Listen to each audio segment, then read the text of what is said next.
देंगे।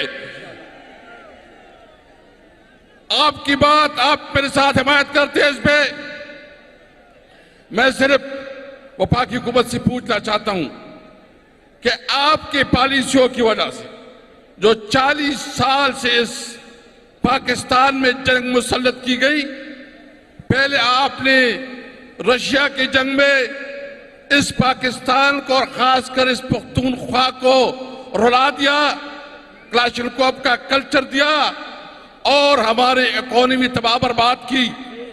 फिर war on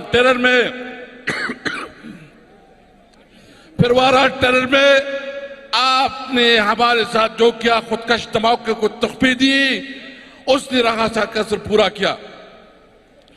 मैं बात वाज़ेह करना चाहता हूं कि हम जंगों से मजीद तंग हो चुके हैं। हम किसी जंग में सदार नहीं होंगे।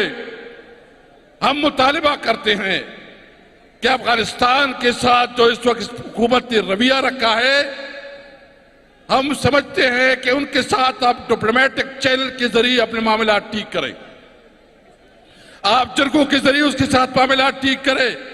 अगर फिर भी नहीं है तो आपकी जो रीजनल ममालिक है उसके जरिए से दोस्त ममालिक के साथ, लेकिन अफगानिस्तान के साथ हमारे बहुत दीरीना रिश्ते हैं। इसलिए हम चाहते हैं कि अफगानिस्तान के साथ हमारा अमन का ताल्लुक हो, तिजारत का ताल्लुक हो, ट्रेड हो, ताकि यहां खैबर पख्तूनख्वा में अमन आए और यहां रोजगार पैदा हो। मैं इसलिए अल-अमीन खान से उम्मीद रखता हूं कि वो इस इशू को उठाएंगे वफाकी हुकूमत के साथ। और ये जो नाजायज हुकूमत है, ये जो पार्लियामेंट 47 की हुकूमत है, उस दिन मरियम नवाज कह रही है कि इमरान खान का वक्त गुजर गया।